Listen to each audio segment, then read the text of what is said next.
Hello po sa inyo mga ka-Shansi, kumusta po kayo? Meron po ako tuturo sa inyo isang napakasimpleng ritual na kung saan ito po ay makakatulong para matanggal po o maitaboy ang mga kamalasan na yan na kung meron po mga hadlang o mga blockages na tila kabigat po ng taloy ng pananalapi sa inyong mga tahanan.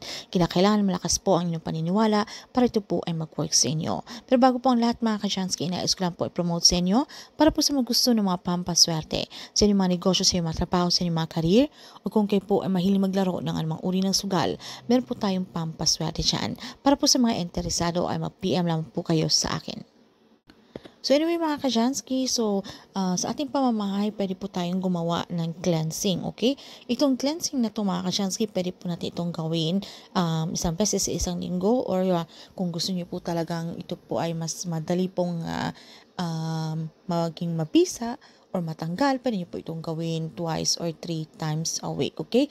Depende po sa inyo. Alam niyo ba na po ang balat po ng mga pawang, okay, ito po ay makakatulong na para po matanggal kung ano man po yung mga negative energy na yan.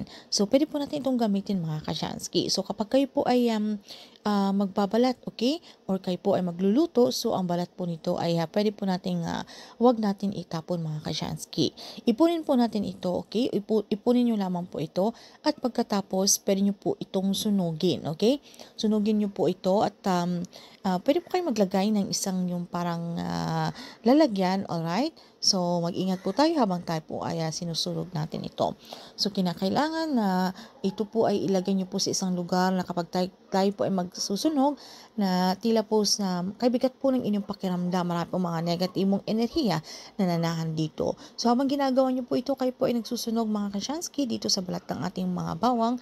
So, pakaisipin nyo po, okay, kung ano po yung mga kamalasan na nais nyo pong matanggal, mawala, o mga problema yung gusto nyo pong mabigyan ng solusyon. Alright? Then, pagkatapos mga ka-Jansky, kinakailangan tayo po ay maging positibo.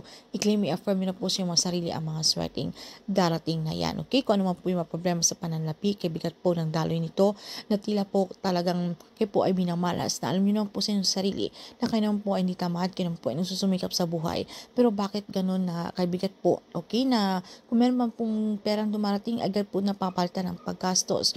O kung kayo po ay maraming pagkakautang na hindi na po kayo nakakaahon-ahon. So, gawin nyo lang po ito basta malakas po ang inyong paniniwala. Then pagkatapos nyo po itong sunugin mga ka-Jansky, then ito po ay isabon nyo lang po sa harapan ng inyong mga front door o ng inyong mga main door sa labas po. Alright? Ito po ay makakatulong para kung ano man po yung mga negatibong enerhiya na yan ay hindi pong mananahan papunta sa loob ng inyong pamamahay. Dahil po ang ating mga pintuan, ito po ay napakamahalaga dahil dito po pumapasok yung chi energy. So, kinakailangan walang blockages, wala pong hadlang. At syempre, tandaan natin na ito po mga pampaswerte ay isang kapayo inspirasyon na lamang. Kinakailangan tayo pa rin po ay patuloy na magsumikap, wag po tayong mawala ng pag-asa sa mga problemang okay na ating pong kinakaharap. Patuloy po pa rin po tayong lumaban sa hamon ng buhay. So nasa atin pa rin po ang may control at tayo pa rin po ang gumagawa ng ating kapalaran.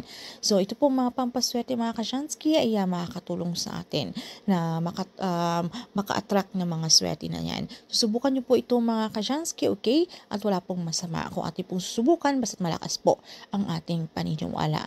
So subukan nyo po ito. Good luck sa inyo mga ka-Shansi.